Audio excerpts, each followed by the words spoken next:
Okay, good. All right, welcome everyone. Good afternoon or evening, depending on where you're tuning in from today. Welcome to Repair's workshop on teaching about white nationalism. So my name is Mariam Noor. I am a high school educator working in Los Angeles Unified School District. I teach high school science. With us, we also have Beth Rabe, who I'll hand it over to in a moment, but she is the founder and director of Repair, the advocacy research educational nonprofit that is hosting this event. Yes, and I see some things in the chat as well. Hello, welcome. So really want to thank you all for being here with us today. Fortunately, we live in a time where there are more opportunities to learn about this topic, to learn about white nationalism within the context of white supremacy, white racism. But unfortunately, there aren't as many spaces to learn how to teach it. So we can learn about it, but learning how to teach it, I think can feel sometimes daunting or overwhelming. And so the purpose of this workshop is really to figure out, where do we start, right? Where do we start with this, and how do we begin? So we hope to leave you with some inspiration on that. I'm going to hand it over to my colleague and dear friend, the one and only Beth Rabe. She's going to talk a little bit more about the inception of this workshop, as well as some ground rules before I introduce our first speaker. So hi everyone, and thank you so much, Mariam, for getting us started. I'll be very brief. I just want to say something about the structure of the workshop, which is we'll have an initial presentation by one of our special guests, Professor Loretta Ross. Welcome, Loretta, who needs to teach her class in 54 minutes. And so she's going to be with us for the first part of the workshop and present first, and then she'll need to log out. And then Mariam and I have some things to share as well. And then we'll also have some guest comments by Dr. Leslie Bunnage, who's joining us from Seton Hall University and is going to talk about doing field or applied research and bringing students into field settings as a learning exercise. And then we will have some time for breakout discussions. It's disturbing how rare it is that anti-racist educators just get together and to talk and strategize. So we wanted to be sure to give folks a little chance to connect and network. And again, the only people who will be recorded at this event are the speakers, say your breakout groups, and any discussions will not be. And Mariam mentioned ground rules, and we just wanted to say a couple things, which is one question that sometimes comes up in teaching in this area is the presence of hate speech or imagery, racial slurs when they're being quoted, which can come up a lot when we're looking at white nationalist movements. So just wanted to say really explicitly for this workshop that nobody should be using hate speech in any context, including or racist slurs in any context, even if you are quoting. So for instance, if you need to reference the N-word, you can say that. And I think that's it. And I'm going to hand it back to Mariam to do our land acknowledgement and introduce Loretta. Yes, thank you, Beth. So yes, I would be remiss to not give our land acknowledgement. So of course, Repair acknowledges the Tongva peoples as their traditional land caretakers of Tolvangar, which is the Los Angeles Basin and the Southern Channel Islands. And we're grateful to have the opportunity to work for the Tara Khatom, which are the indigenous peoples in this place. And we pay our respects to Honuk Vetam, which are our ancestors, Ahi Hirom, our elders, and Iohin Kem, our relatives and relations, past, present, and emerging. And with that, I'm just going to introduce you, Miss Loretta. So Loretta J Ross is a visiting associate professor at Smith College in the program for the study of women and gender for the 2019 to 2021 academic years. She's an activist, public intellectual, and a scholar. She started her career in activism and social change in the 1970s, working at the National Football League Players Association, the DC Rape Crisis Center, the National Organization for Women, NOW now, the National Black Women's Health Project, the Center for Democratic Renewal, National Anti-Klan Network, the National Center for Human Rights Education, and Sister Song Women of Color Reproductive Justice Collective, until retiring as an organizer in 2012 to teach about activism. Her most recent books are Reproductive Justice, an Introduction, co-written with Ricky Solinger, and Radical Reproductive Justice, Foundations, Theory, Practice, Critique, both published in 2017. Her forthcoming book is Calling in the Calling Out Culture, Detoxing Our Movement, due out in 2021. She's appeared on CNN, BET, Lead Story, Good Morning America, The Donahue Show, the National Geographic Channel, and The Charlie Rose Show. She's been quoted in the New York Times, Time Magazine, the Los Angeles Times, and the Washington Post, among others. Her activism began as a rape and incest survivor as a teen mother. She graduated from Agnes Scott College at age 55. She's from San Antonio, Texas, and lives in Atlanta, Georgia.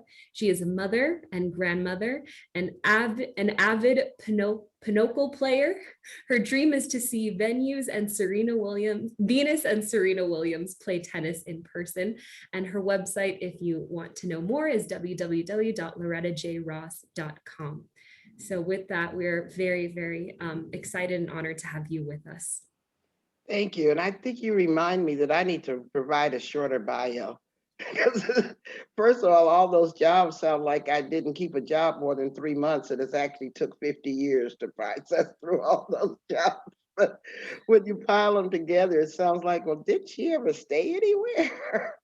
But it's an honor to be here to talk to y'all today. I was fortunate enough, after entering social justice and human rights work through the women's movement at the DC Rape Crisis Center, I actually did only feminist work for my first almost 2 decades in the movement, before I had my first opportunity in 1990 to work at a civil rights organization. So unlike many Black women who go from civil rights to women's rights, I went from women's rights to civil rights.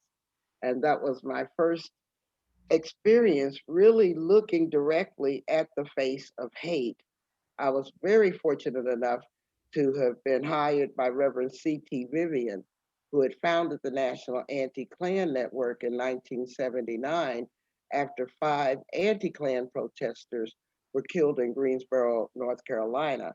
And I should mention that NACN, or the National Anti-Klan Network, renamed the Center for Democratic Renewal, was founded 2 years before the Southern Poverty Law Center. So we like to think that they took our model and did it better. But anyway, it was the only Black-led organization that monitored hate groups. And that was because Reverend Vivian's home had been firebombed. He was the national field director for Dr. Martin Luther King. And so he was very strategic and wise in understanding that we needed to monitor and understand the ideas of these hate groups.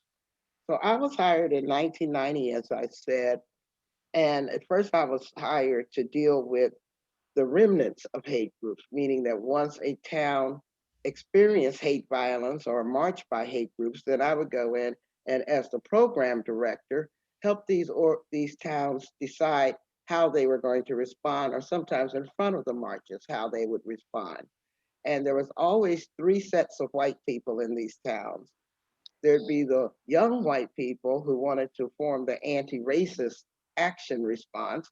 They just wanted to duke it out with the people in the Klan movement, which was rarely very helpful, because you'd end up with a half a dozen Klansmen or militia members or Aryan Nations people surrounded by 200 people wanting to beat them up. So the optics were horrible.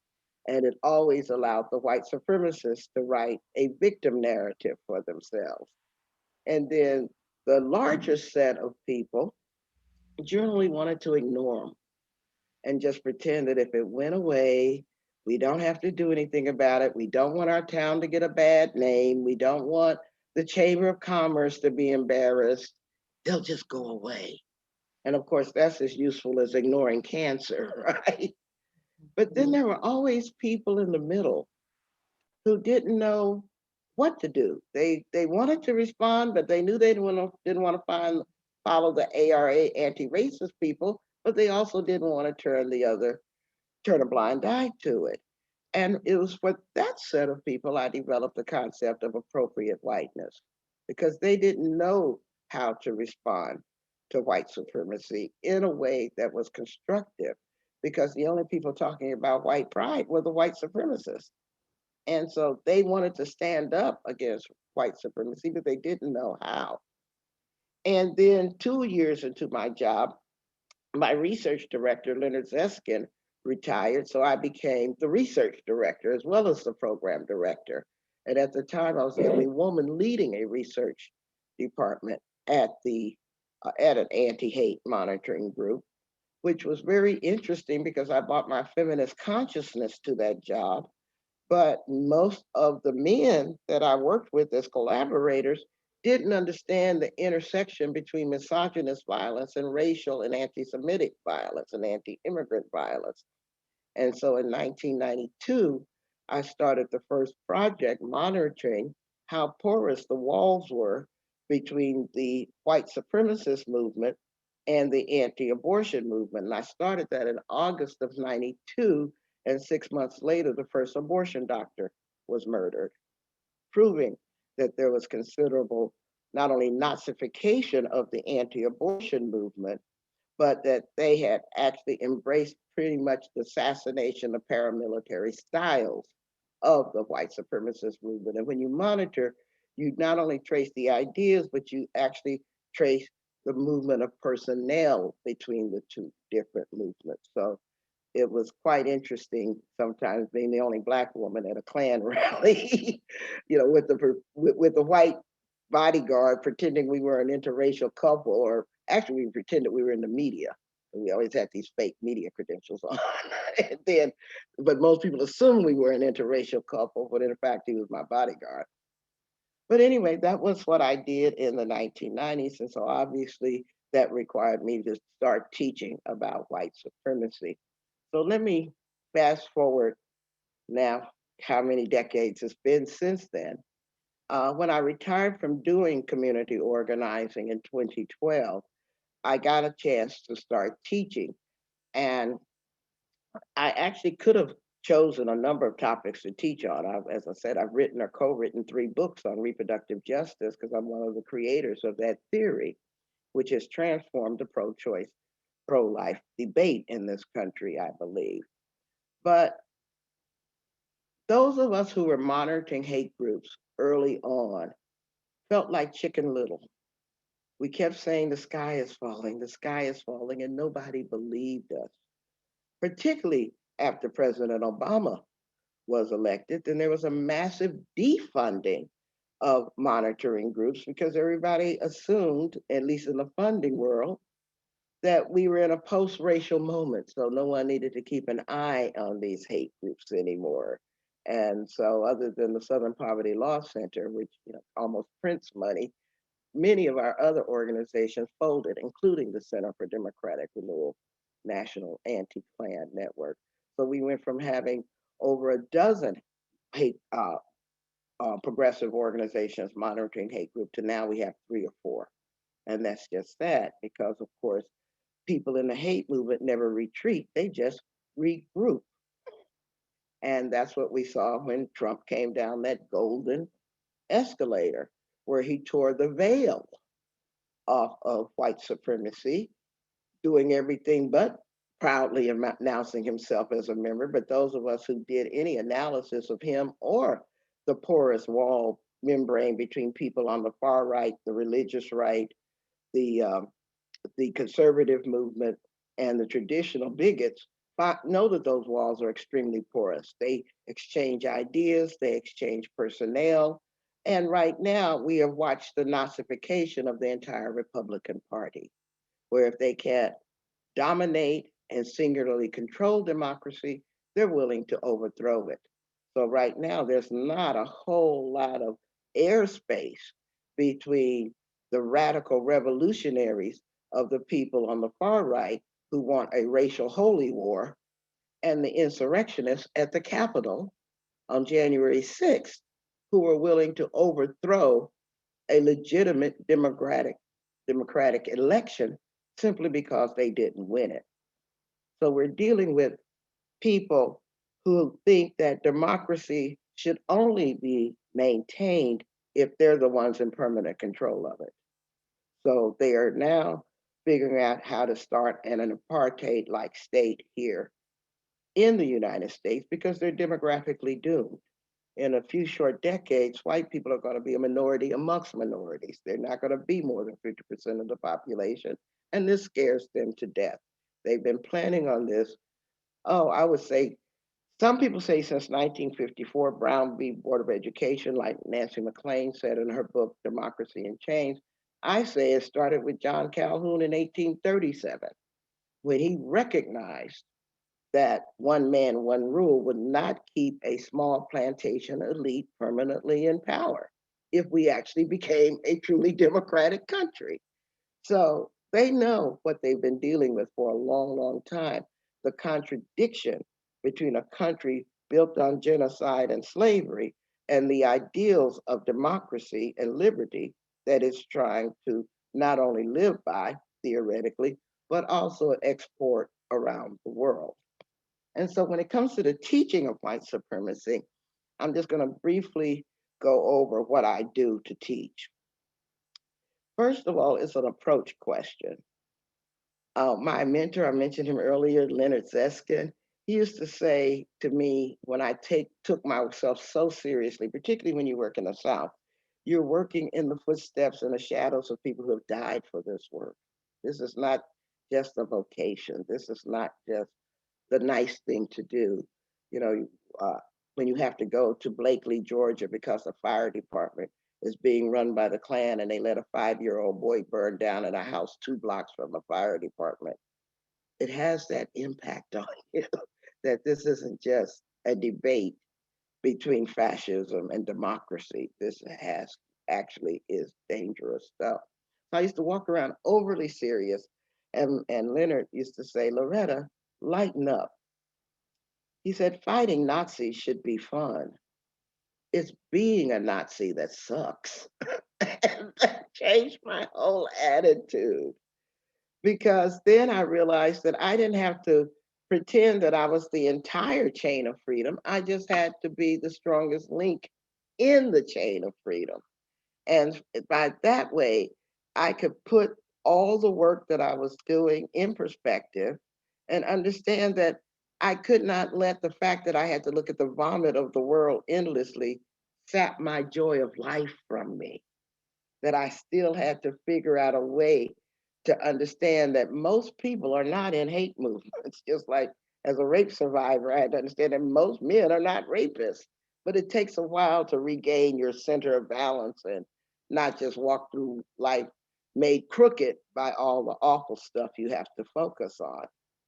So I take that attitude into my teaching because I do not teach white supremacy as if it's a grueling hazing project. I teach it with joy, I teach it with love, and I teach it to be fun, to become a warrior for human rights, because that's the other thing.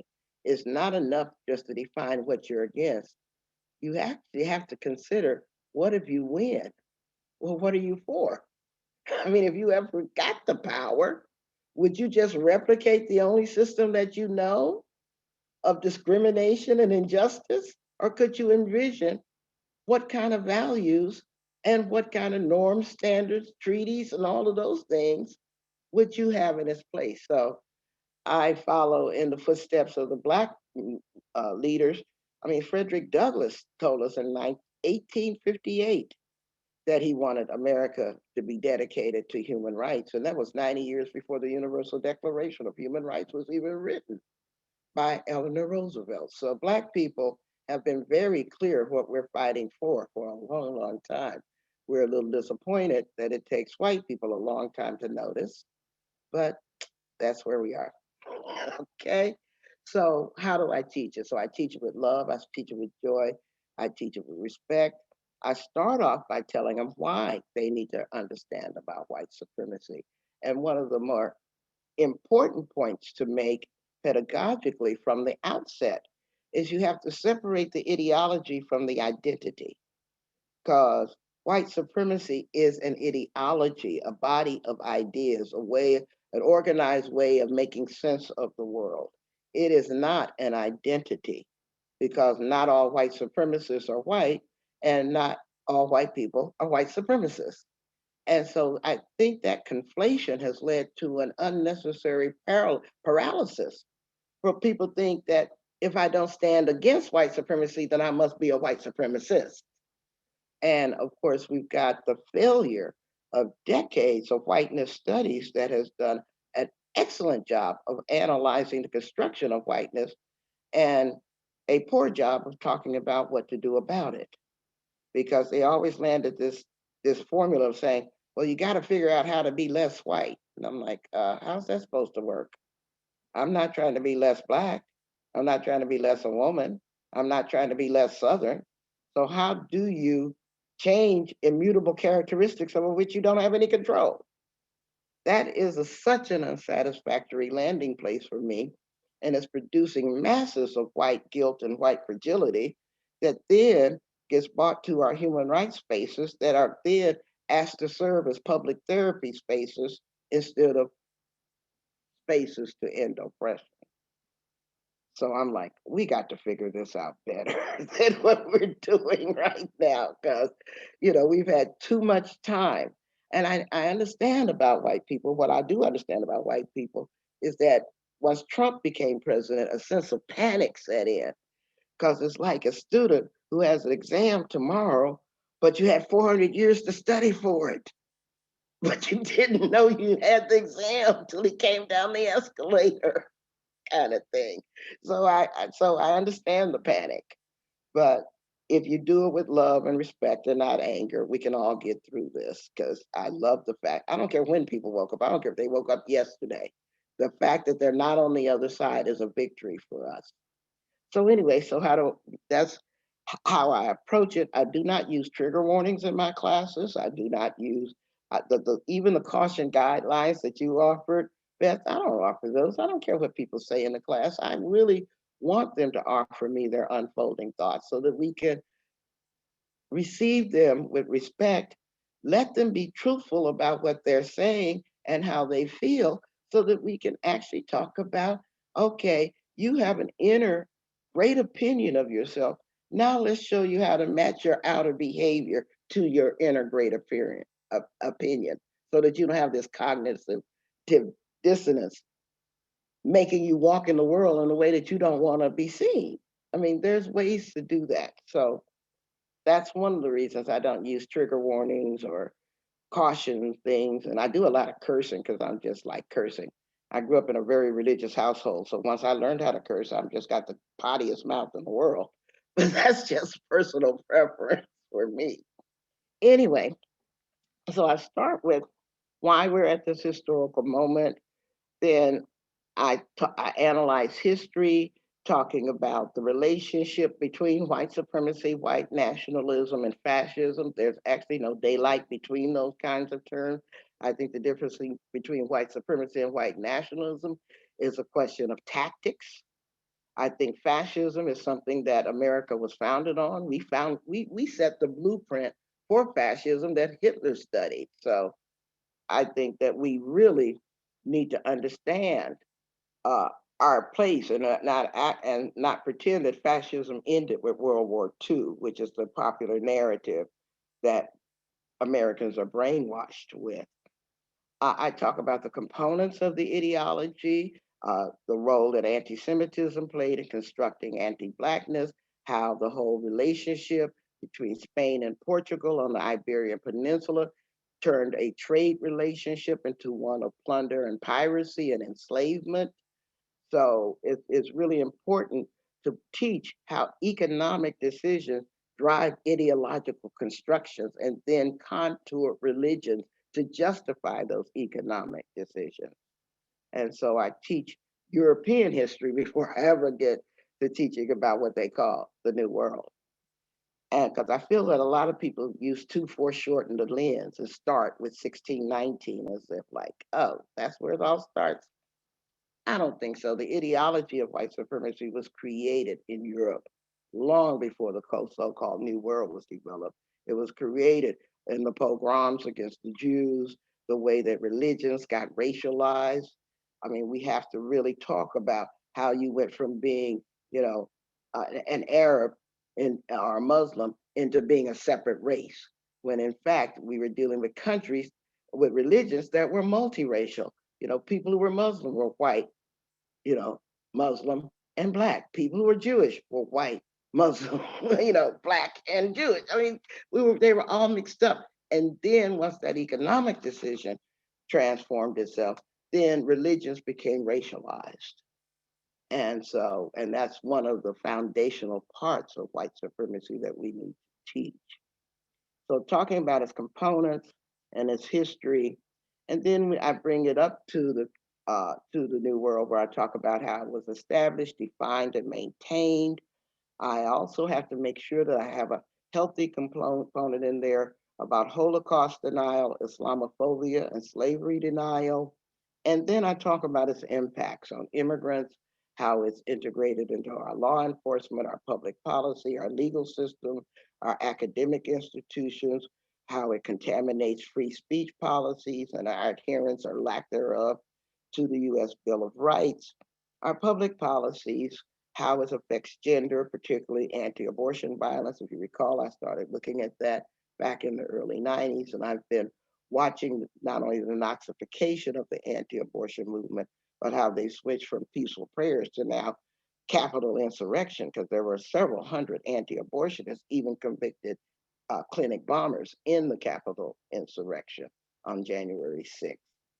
And then religion and white supremacy. And then I spend the last third of the course talking about how do you fight it?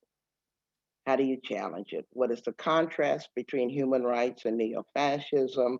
What does the concept of appropriate whiteness look like? How do you practice it? How do you learn it? How do you develop white pride without white supremacy is very important. And then the thing that I want to land with the students as their final class is how do you keep your hope alive? Because again, just like me, once you get into this netherworld, it's very easy to become cynical, hopeless, and not believe that things are going to get better. And so I put a heavy emphasis in concluding the class on stamina, sustainability, and keeping hope alive. And I think the last word I say to them, and I need to shut up now, is say, make sure you party as hard as you work, because you won't have fun if you don't do that. And so after 40 years of fighting white supremacy and 50 something years of being a human rights activist, I'm very glad that I got a chance to tell you about my journey and what I've learned during it. Thank you.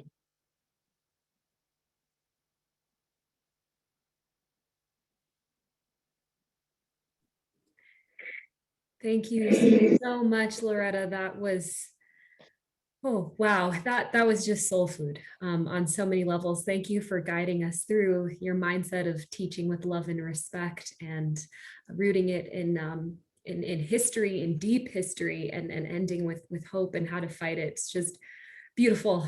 That was so beautiful. Thank you. I'm sure if you all have questions for Loretta, please do share it in the chat so that she can respond to you in the chat there.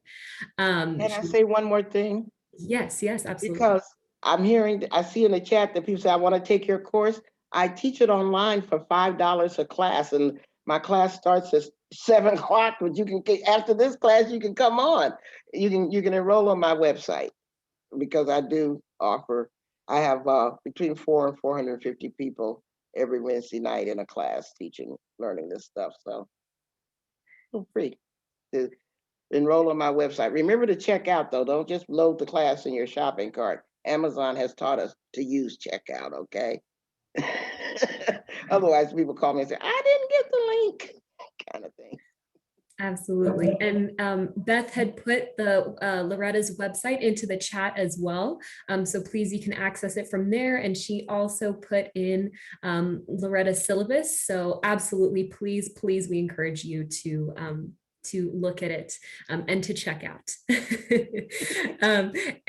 With that, Beth and I are going to move into co-presenting a little bit more about the learning objectives and other questions to consider as you're beginning teaching, of course, building off of what Loretta just shared with us so beautifully. So Beth, I'll have you share screen and then we'll go from there.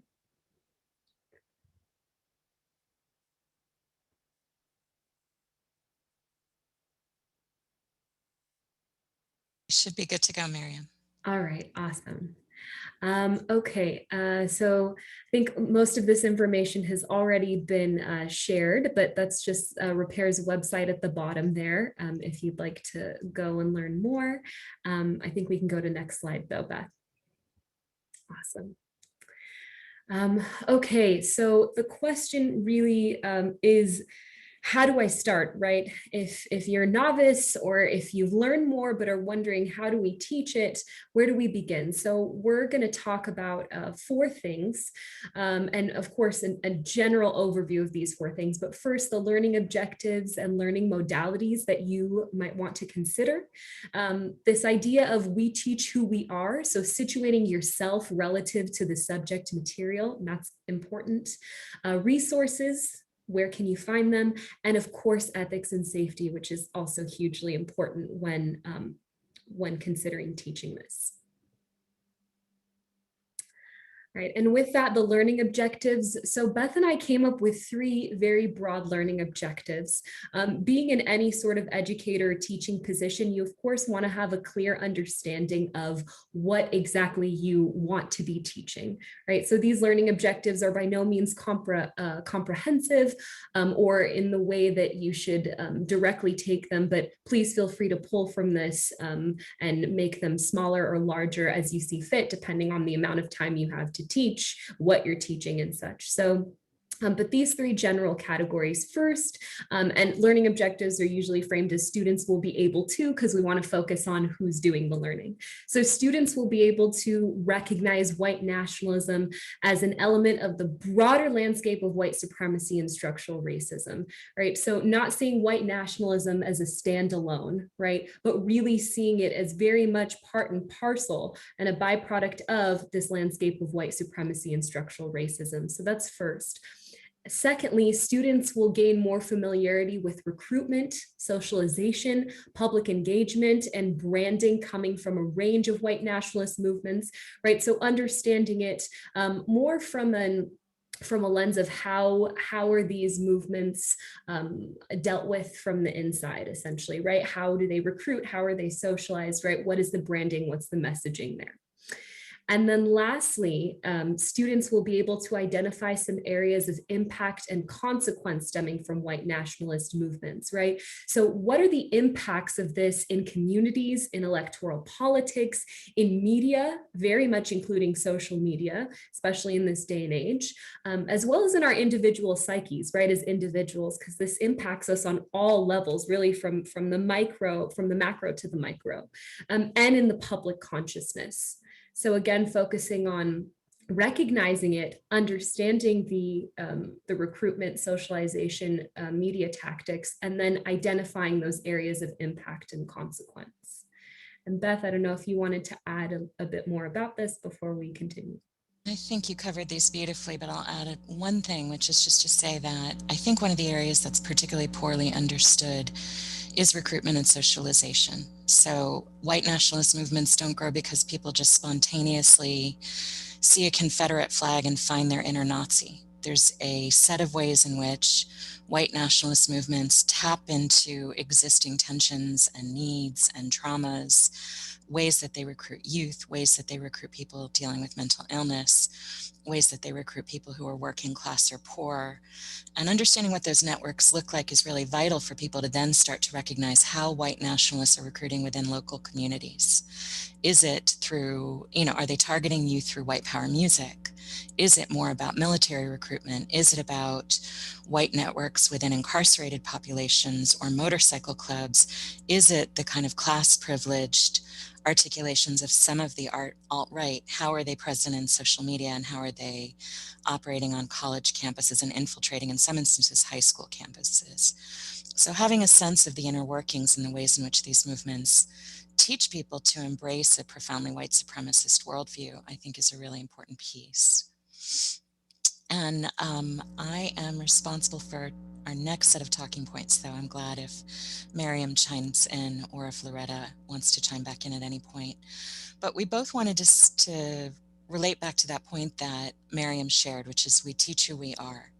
That in order to teach about white nationalism and white supremacy, any ethical and effective educator has to be willing to examine deeply their own relationship to white nationalism and white supremacy. One of the advanced materials that we shared with the registrants is an article that Professor Bunnage and I are just about to release titled Teaching About White Nationalism. And one of the things that we talk about is the fact that often our students of color are bringing a lot of curiosity, but a lot of racial pain into the classroom, and that a lot of our white students are eager in a way that I think echoes Professor Ross's earlier points about kind of enthusiastic white people who want to fight back, young white people who want to just go take them on. So a lot of our, young white students bring that energy to the classroom, that they're really ready to be angry at Nazis and Klansmen, and see them as profoundly different from themselves. And if anything, maybe sort of almost more comfortable thinking like these are really bad racist people, and the fact that I dislike them or hate them shows how I am not racist. So often in order to teach, we're not just focusing on material, we're asking all of our students to engage deeply with whiteness as a foundation for our entire social, economic, and political set of systems in the United States, to look at the ways in which it's infused our gender identities, our relationships to money and class, and our relationships to learning. And so situating and of course, as teachers, we can't teach that. We can't model any of that if we're not doing work for ourselves. So one of the questions that Dr. Bunnage and I really wrestled with is, as white Jews, what is it that we were bringing into the classroom, both in terms of our privilege and our vulnerability relative to these movements, and thinking about how to engage in those struggles with our students, I think, is vital. I think Professor Ross did a great job already of sort of understanding why knowledge has to be within a continuum of historical struggle. So I'm not arrogant enough to think I have anything to add to those brilliant comments. But, the last point I'll raise here is that we have to ask sort of, what do I have to offer? What is it that I've come to understand from my own relationships to these issues? What do I need to be mindful or careful about? What risks do I need to work around? And what do I have to offer? Again, I'm going to hand it back to Miriam. That was beautifully said, Beth. And just to add one point of, we teach who we are, but also I find myself sometimes getting trapped in the idea of people or groups as monoliths. And so when we're doing our self-exploration, I fall into this trap where if I oversimplify my own identity, I tend to lack nuance in the way I teach. So just as we teach with nuance, right, we also understand that our identities are complex and nuanced as well. Just to bring in that point, especially when you're dealing with high school students. So with that, resources. So asking yourself, what resources do I have and what resources do I need? So tapping into community networks, right?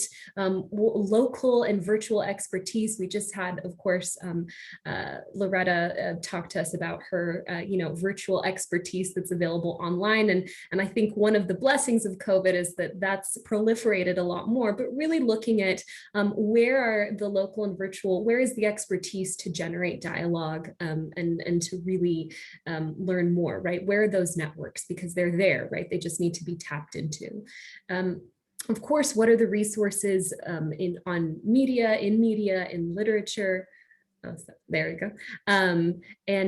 Of course, not just the content resources, but the how, the pedagogy, right? So it's depending on who you're teaching, but really at all levels, an understanding of the facilitation tools, pedagogical models, especially when teaching about something like white nationalism. And Loretta talked about this so beautifully, but really her pedagogy, right? That's what she began with, her mindset, her attitude, right? But also what are her standards in her class space? How does she facilitate? What are the models she uses? So it's really important to think about that, and to also know that it can be differentiated based on the level, right? If you're teaching this at the high school level, those facilitation tools and your pedagogy might look very different than it would be if you're teaching at the university level, even from undergrad to graduate.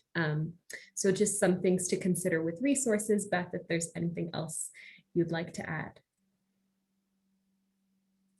And you are on mute, Beth. Of course, it had to happen at least once today. So I think I'll move on to our next slide, which is, I think a last urgent piece in starting to plan to teach. And of course, what safety means in the context of teaching about white nationalism, white supremacy, is going to vary based on the setting. And I think, and I appreciate one of the things that Loretta Ross raised initially, which is, there's sometimes you just have to sort of embrace the work, to jump in and walk up to the uncomfortable or challenging parts of it and do so joyfully. With that said, one of the things that we have to grapple with in teaching about white nationalism in school settings is the possibility that white nationalists in the community will react. And so I teach a class at UCLA entitled White Nationalism and Nazism in the United States, and I believe it's the only class in the UCLA catalog where, outside of pandemic context where we're all virtual, where the classroom isn't published, so you can't look it up in the course catalog. Instead, we send the location to the enrolled students. And not everybody makes the same choice, but as we were surveying the very few examples of courses on white nationalism or white supremacy being taught in the United States on college campuses, we found that my class was not the only one in which that was being done. The physical risks are going to be obviously different if you're doing direct observation or encounters in field settings, and I'll leave that to Dr. Bunnage to talk about. And then conversations about the boundaries. One of the rules that I have really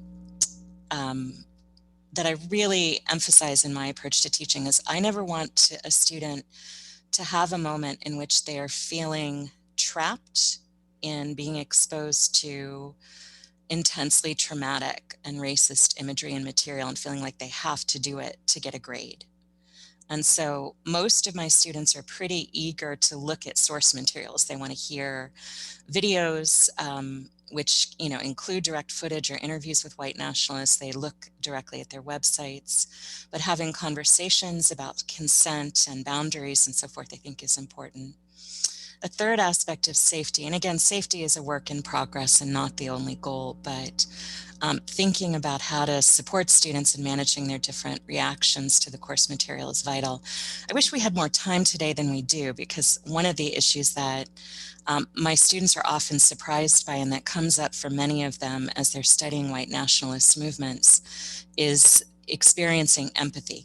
So, and not just for victims of white nationalist hate crimes, which is in many respects much easier, but for many of my BIPOC students, as we're studying white nationalists, as we're hearing people's narratives, in some instances their regrets for those who've left those movements, one of the things that becomes uncomfortable sometimes for students is like, wow, I'm humanizing them more than I expected to. And I always encourage everyone to lean into that work and to think about, what does it mean to empathize without excusing, to humanize without having it presuppose facile or immediate forgiveness. And for my white students as well, to lean into the experience of empathy in a way that's going to be often very uncomfortable, right? If you're starting to identify with white nationalists who you have just reviled as so different from you, it starts to, for some of my white students, push them to look at the ways in which their own expressions of whiteness and white privilege, our own expressions of whiteness and white privilege, do have commonalities with white nationalist movements. And again, that's very uncomfortable and I think absolutely vital parts of the work. And in the interest of timing, I won't talk more about self-care other than to acknowledge that it's important. But I know we have probably a lot of questions, but also limited time. So I want to hand the reins back to Miriam to introduce Professor Bunnage. Let me see if, I think Loretta has already had to leave us to teach our class. But again, you can find her email address in the syllabus link that we shared and can keep in touch with her that way. So again, I'll gratefully hand it back to Miriam to introduce Leslie Bunnage, who's going to talk about having a group of undergraduate students go out to observe and study at Tea Party rallies and meetings. Thank you, Beth. So yes, introducing Professor Bunnage, Professor Leslie Bunnage, who is going to share some thoughts about field learning in white nationalist enclaves, which is really quite an interesting topic. So just to give a background on Professor Leslie Bunnage, Leslie A. Bunnage, PhD, MA from UC Irvine, is an associate professor of sociology at the Seton Hall University.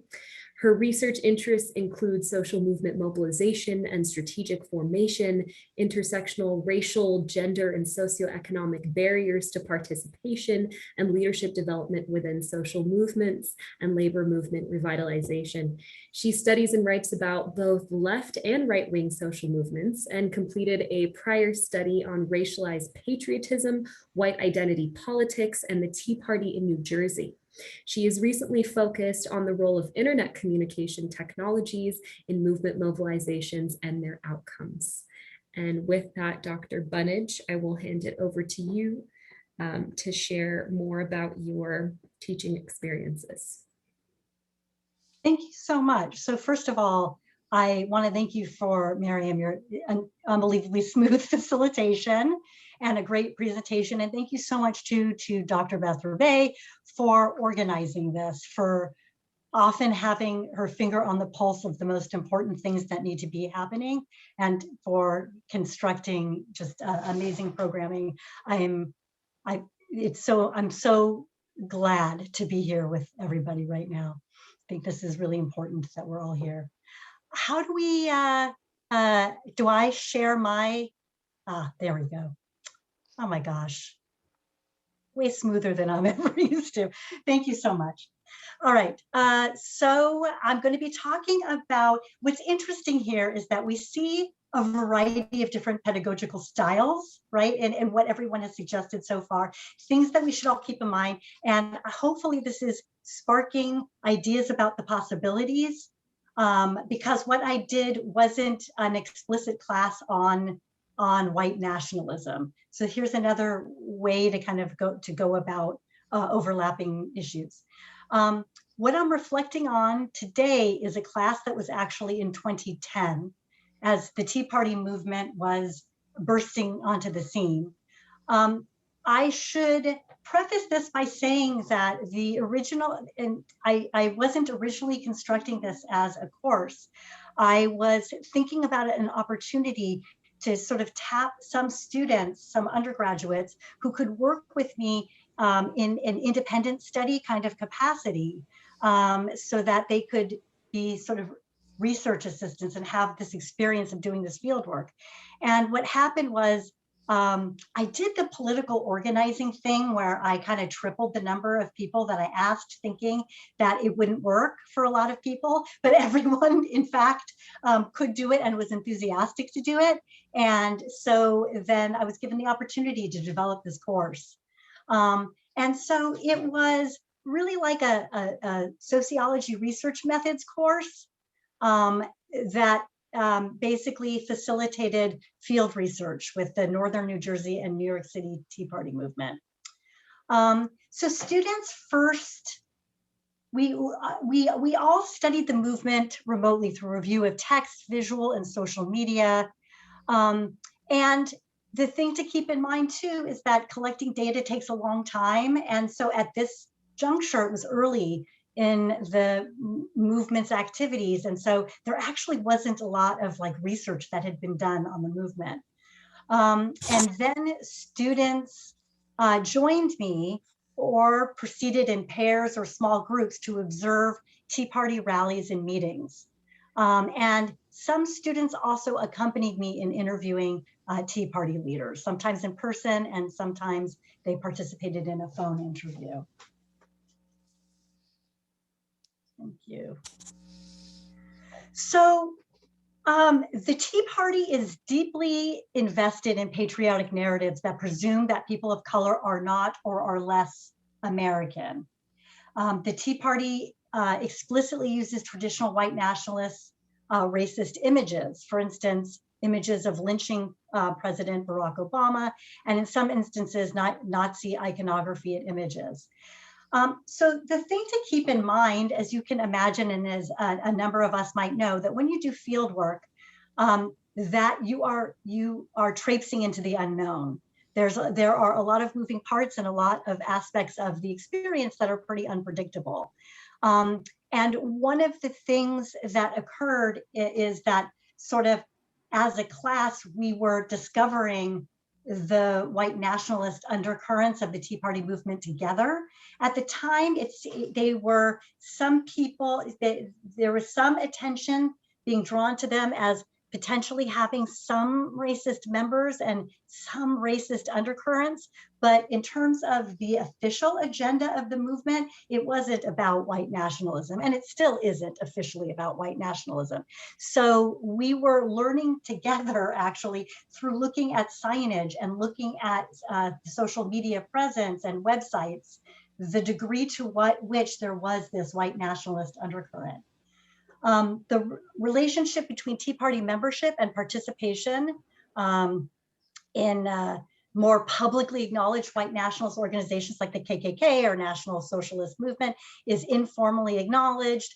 That's the other thing, is that sometimes it was more explicit in signage and imagery, but oftentimes a lot of this was in a nod and wink fashion. So overt white nationalism is understood as very compatible with a lot of Tea Party ideals and movement norms. Thank you. So students were repeatedly informed that attendance or direct interaction with the Tea Party movement was voluntary.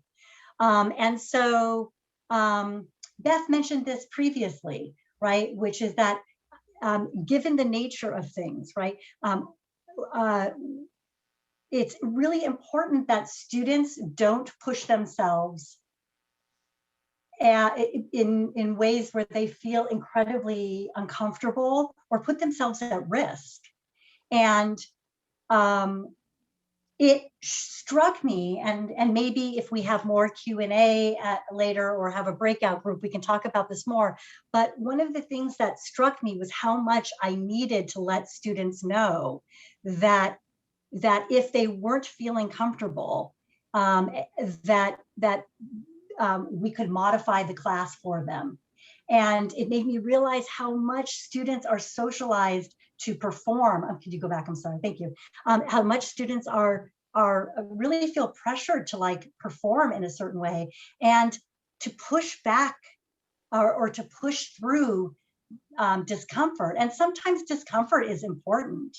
And sometimes, I mean, I think that students made choices that they were happy that they pushed through the discomfort and it turned out well. But the fact that it surprised me the degree to which they wanted to be really adept researchers and really dedicated, and that they weren't even thinking to kind of check in with themselves. If it was voluntary participation in a meeting or a rally, they would have just left if it was something that they didn't feel comfortable with, or most of them would have. But because it was a class experience, sometimes they would talk about sitting through a meeting and staying longer past the comfort level. So we did a lot of check-ins, and because the class was small, which was another really critical aspect of this, much smaller than my typical classes are, there were 13 students in the class. We did a lot of collective check-ins, but I also checked in with them a lot one-on-one to really be able to gauge where they were with the material, and to see how their participation could be, sort of facilitated, and to individualize the class for them to a large degree. Students were encouraged to only enter Tea Party movement encounters in my company or in company with one another. Thank you. So as I had hinted at before, fieldwork settings sort of by definition always entail an element of unpredictability. And this was no different. And in fact, there were a number of things that came up that I hadn't anticipated as I was planning the course. One of them was that middle-aged white male Tea Party movement members targeted young white female students through flirting and come-ons. And this was in contrast to fairly consistent suspicion directed at both young women and men of color. We, we discussed this as a group, and these students responded with clear, polite rejections, which were accepted. But these counters, as you can imagine, were incredibly stressful for some students. Also, what we couldn't have anticipated is the degree to which the Tea Party movement were unusually suspicious of young people in general. Young people are framed as being what's wrong with the United States. Young people are associated with danger, suspicion, and were regarded as often inherently problematic. The fact that they were connected to college and university spaces, right? That was made their presence extra loaded because they were regarded as bastions of liberal propaganda. This would happen for me as well, but I was less marked than they were because this is a movement that skews older. And so their presence was an unusual demographic. And let me add that it was not only was there inherent suspicion of them as young people, but they would often flip, and even the same Tea Party member would flip between suspicion and interrogation at the end of a meeting or at a rally with like a hard recruitment pitch simultaneously, because they recognized that they, sort of hadn't sufficiently mobilized young people, and they saw that as a potential benefit. And there was a great deal of confusion that we all had to unpack because none of us were insiders into this movement. And so there were a lot of insider jokes, rituals, references, and ideologies that were not codified or described elsewhere. So oftentimes we needed to really come together and meet together to try to unpack some basic messaging of the movement. Students described the experience as unique, useful, disturbing, and deeply interesting, noting that they could not have had a similar experience in the classroom only.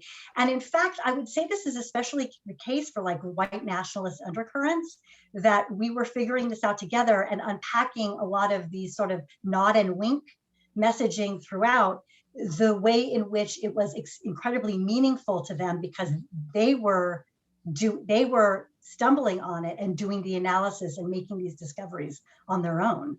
Or we were collectively, but they were a part of that process, which ended up having a lot of meaning for them. Most students chose to continue field observation throughout the course. One student opted out after her first visit, and I can talk more about that too, if we have an opportunity. One student had to painfully confront her mother's Tea Party movement membership. And it's important to plan for the possibility that students may have direct ties to people not involved in white nationalist spaces, that are involved in white nationalist spaces. There's the last. Thank you. Thank you so much, Leslie, for offering those insights into what it was like to do field work around teaching about white nationalism. And of course, again, we encourage you to ask questions in the chat, and we will have about 10 minutes at the end for collective Q&A. So even if you dropped a question in there and it did not get addressed, just know that there's going to be that time at the end. So what we really wanted to do now is get you all into breakout rooms, because of course there's the learning how to teach this, but then there's absolutely the need and necessity to really reflect and to collectively think about this. So we wanted to utilize the breakout rooms and to give you all opportunities to have a bit more discussion time, and then reconvene again, as we said at the end, for Q&A and for some announcements from Beth as well. So Beth, I will leave it to you to create the breakout rooms, and go ahead and click to join once you get your breakout room invitation.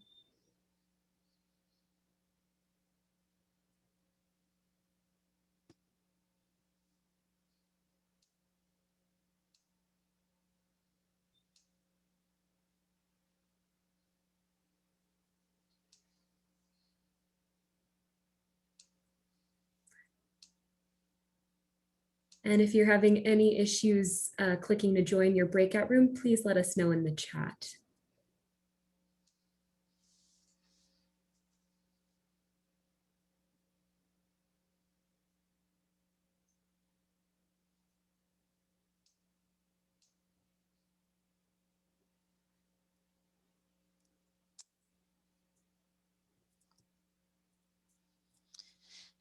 Miriam, I can mind the store, so if you want to join one of the groups, I'll stay here to help anybody who needs it.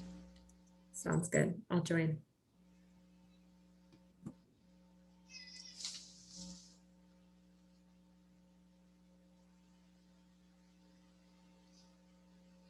Sure, thanks, Diana.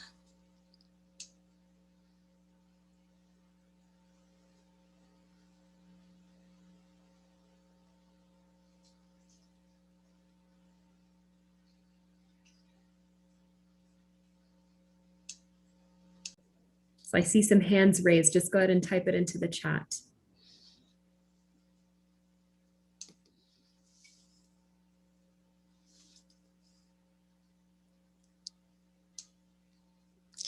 Everybody's gone quiet. Sounds like the breakout groups were going great. Are there things folks would like to engage? Okay, great. Some questions coming in. So I am getting queries from folks about recording, and yes, the event has been recorded accepting the breakout group, so you'll be able to share this and view it later. And a few questions are showing up in the chat. So let's see. Folks are asking for examples of anti-racism. I'm not sure what context folks particularly have in mind. There's also a question of strategies for changing the minds of white supremacy sympathetic students, and is that a good goal to have? And I have a few thoughts, but I'll see if Professor Bunnage or if Miriam Nua would like to engage those at all. How do you influence those who are sympathetic to white nationalists, and should that be a goal? So my relationship with this is mainly seeing students of color who really sympathize and have really internalized this inferiority, right? And my approach has been, and this is tying into what Loretta said, but first to understand where it comes from, because I can't just shut it down right then and there, or there's really no progress. So it's more to understand and see, this is under the context of, I'm not talking to a white student, I'm talking to a person of color, where I say, interesting, what makes you feel this way? When when did you start feeling this way? What are your sources of information? And not really in an attacking way, more so in a trying to gather more data so I can understand who the person is that I'm working with, and what the background is first before looking at how to tackle it. Good. Leslie, anything you want to add on this one? So was this one that, I'm sorry, I think I might have kind of missed it, but people who are sympathetic to white nationalism, students who are sympathetic. See, that's a lot to unpack, because I haven't encountered that. Right. I mean, and part of what Loretta sensitized me to is that this could be happening more so than I realize. And I've got to be honest, like pedagogically, I'm scared. Like, that's scary to me. If somebody is going to, in a classroom setting, you know, if that happens and if they end up being really overtly white nationalist supportive, I mean, I think that's really, I think that they haven't felt comfortable to express that, right? And I think that that's kind of a two-way street, because I think that that would be something that I would really struggle to negotiate, depending on how it came across and on how it was being communicated, because I would start to worry about all the other students in the class. I would not, I don't know. So that's one of the things that's interesting to me, because I feel like it looks like she's really pulling that off. And I don't know that I have the tools in my repertoire to pull that off. But I did have a student that I referenced in the presentation, who had a parent who was in the Tea Party movement, and at first it was just like, she writes about it, because I had them reflect on this experience at the end, and it was like really a profound reflection paper at the end. But that she kind of wrote it off, and she was used to disagreeing politically with her family, but then when you go to a rally and see a picture of Obama being lynched, and given everything that got kind of uncovered, then it became really serious, and it became a family affair. And she had the support of a lot of class members, and she was able to actually engage with her family in a way that she wasn't engaging with her family, and her mother in particular. Well, I can chime in on this one. So the white nationalism and Nazism class that I teach at UCLA is drawing on a cohort of undergraduate students who've already elected voluntarily to take a series of anti-racist classes. So in those particular seminars, I never had anybody who come in who was overtly aligned with or expressing serious sympathies to white nationalist movements. But I have had white nationalist students, or those at least with strong enough affinities that it seemed likely, show up in different classes over the 20 plus years that I've been teaching. And it's challenging, but it is a challenge, and I can embrace. So where I would empathize a lot with Professor Bunnage's anxiety is the question of like physical danger or violence. Mm-hmm. So in the 1990s, I was teaching an anthropology class and just happened to get a student who was both in his expressions and sympathies leaning towards overt white nationalism, and also very, very extreme right-wing evangelical sentiments. And I teach as an out lesbian, and I have a rainbow sticker on my car. And I'm not sure he realized in class that I was a lesbian, but he saw me go to my car. And afterwards he started putting, threatening statements into his papers, like, basically about lesbian and gay people need to die, right? And so those kinds of threats, I think, should be taken very seriously. And I continued to teach him and try to reach him and engage, but also kept like my home department very aware the situation, was mindful of my physical safety in that way. But and the ways that I tried to reach him some of it was almost, not relating back to him out of, I took the implicit threat in his, writings seriously. But I also just thought about, the privilege and luxury of being an educator is that you get to meet people where they are and have hope for them. And it's not that we can't ever be, pushed to our own limits by, a student who's being particularly extreme or threatening. But as a teacher, I'm probably more deeply hopeful than I am ever anywhere else, because I've had so many times over the years where I've gotten to see people grow and learn and just, find really beautiful aspects of themselves through teaching. So I held for myself, even when I was, shocked or alarmed by the student's behavior, thinking about where he was coming from, the kinds of trauma and immersion and very toxic environments that could have created his worldview, and what it would be like to just plant seeds, not to expect him to change deeply in the course of my course, but what would I want him to maybe remember 10 years later if there was a moment in which he was trying to struggle. So that was how I sort of related to it in the moment. So my answer to the question would be, yes, I think it's extremely important to engage people who are receptive to change. Now, sometimes you do get, I haven't, I've had this when I was a law student. I wasn't the teacher, but I had a classmate who was taking a feminist legal theory class as a sort of avowed anti-feminist, and it was becoming pretty clear that he had white nationalist sympathies as well. And I was thinking, I learned some things not to do just by seeing how that class went and how he took up space. And his relationship to the class was antagonistic. He thought it was funny to show up and say outrageous things and argue with people.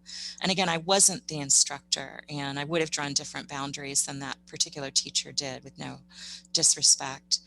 But it pushed me hard to think about, like, if you've got somebody who's showing up to harass or to heckle and is doing things like using the N-word or deliberately attacking students of color whenever they speak, how do you engage with that behavior in a way that feels accountable to the whole class? And because these questions are so context specific, I think that you sort of have to troubleshoot, but I think it's, I think there are a few things, which is, one, there's boundary negotiations up front, having conversations about what speech we use and what we expect of each other and what civil discourse means, I think is really important.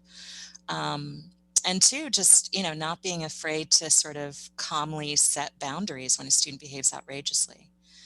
What I would regret is if somebody did something that was a microaggression or just an outright, not small aggression or microaggression in a classroom setting, and I enabled it.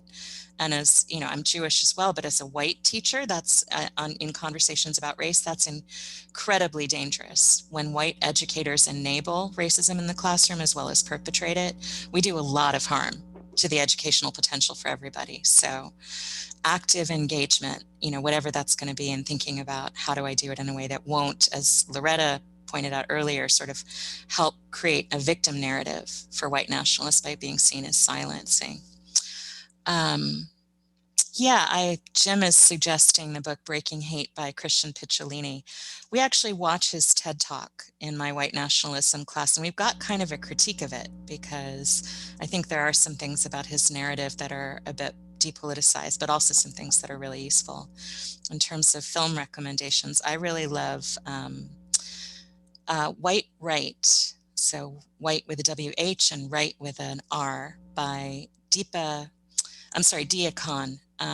And it's just an incredibly useful documentary that's slightly under an hour and involves a lot of dialogue with people in, and a few people who are formerly in white nationalist movements.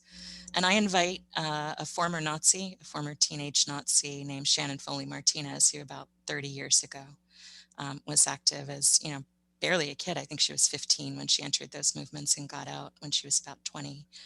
And so she comes and speaks to my students, and that's helpful as well. Any last questions? I know where Life After Hate is another good suggestion from Michelle in the chat. Thank you. Anyone else have burning questions you wanted to put out before we break? And I have a last few announcements. Go ahead, Miriam.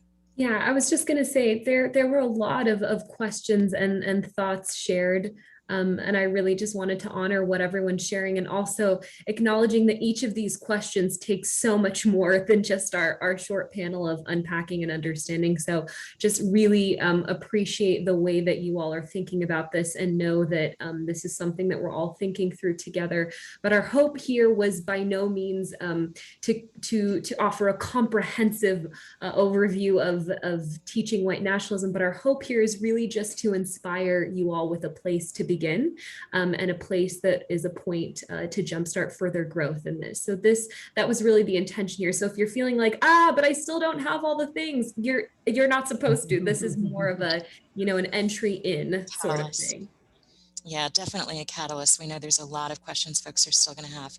With that in mind, we've created a lot of follow-up and pre-resources. So Loretta Ross's syllabus, my syllabus on white supremacy, my syllabus teaching about white nationalism, Professor Bunnage's syllabus from her Tea Party field research course, and a set of resources that also respond to the questions someone posted in the chat about K-12 learning. And beyond, but from Miriam are all archived in the folder that has been shared with all attendees. For anyone watching the recording later, if you want access to those, feel free to write to Repair. And we would love your suggestions. So if you have a bibliography, a film list, a syllabus, a model, slides, anything that you'd like to share with other educators doing this work, we are happy to add them to our Google Drive archive with your permission, so feel free to send those to us, and feel free to be in touch with specific questions. I've got a whole film and film clips list, so I'm always glad to collaborate with anybody who would like that information and is putting together a syllabus. Thank you all. We're a little over time, so we're going to wind up, but I will stay and if Miriam and Leslie, I know Leslie's on the East Coast, but anybody who's not too tired and wants to stay and chat informally with no recording, I'm glad to do that for a few minutes. And we really appreciate you. The one thing I think we didn't say today is how absolutely urgent it is that more educators take up this work. So there are almost no classes taught anywhere in the United States on white nationalism. My class is one, Loretta Ross is one, Leslie is one, and there are like 2 other people we were able to find who were teaching full courses on the subject, to anywhere to the 330 million people in the United States. And obviously there's some community education and learning, there's some great film resources, but for the most part, public education on white nationalism is nearly absent. And the consequence of that is that people are not prepared to respond or intervene. Clinicians are not prepared to work with people either who've been traumatized or victimized by these movements, or who are at risk or in these movements and trying to get out. City planners, social workers, right? So we really, really need the students that you encounter with and the people that you're teaching, whether they're adult or youth learners, to be getting more information. And to that end, we need anti-racist educators to be bold about taking up the work. So thank you so much. And please send us, again, anything that you would like shared with the registrants. We'll maintain an archive of resources and materials. And I want to invite everybody to stay with Repair if you would like. We've got more anti-racism programming coming out this month, including collaborating with Trauma-Informed Los Angeles, Trauma-Informed LA in screening the Resist docuseries by Patrice Cullors. So we'll be having virtual watch parties over 6 sessions to watch all 12 of the short episodes in that series and talk about racism, criminal justice, and anti-racist activism. And I will put the registration link for our online events in the chat. Thanks so much. And I think Miriam has a last comment. Just in terms of this event, when and where will the recording be available? Great question. So it'll take us a little while, probably less than an hour, to get it online, and then I will send it to everyone who registered so that those who didn't make it or had to leave early today can still access it. And after that, it'll also be in our YouTube archive, our YouTube channel. For those who missed it, I'll put the YouTube channel address in the chat as well. Leslie Bunnage and I were both part of a conversation in January, right after the Capitol riots, which was entitled White Nationalism, thoroughly American institution and included some really amazing folks like Indigenous activist and writer Chris Stark and really brilliant Black feminist legal scholar Priscilla Ochen, and also Shannon Foley Martinez, who is a former teenage Nazi. So that may be another resource for those of you who are wanting to engage. And we will be back, not all of us here, but we have confirmed some amazing speakers, likely in May. We're still setting the timing, but we'll have Gina Green, who is just an incredible Black and Jewish feminist organizer who has a lot of insights to share about white nationalism. Hector Amaya, a journalism and communications professor at the University of Southern California, who wrote White Nationalism and Publicness, which is incredibly relevant right now. And also Dr. Shannon Speed from the UCLA American Indian Studies Center, who has just been doing brilliant writing on colonialism and white nationalism and its impact on Indigenous women. So they'll be back to have a conversation together. We're still figuring out dates, but it'll be in April and May. And as long as you stay on your mailing list, you'll definitely get the announcement then. Salem has joined the conversation. All right. Well, thank you everyone for, and for those on the recording, if you missed it, that was Leslie's cat getting in on the action. All right. Thanks so much to everybody who joined us today. We really, really appreciate you. And again, we're glad to talk informally from here on. Take care, everyone. Thank you so much. Thank you.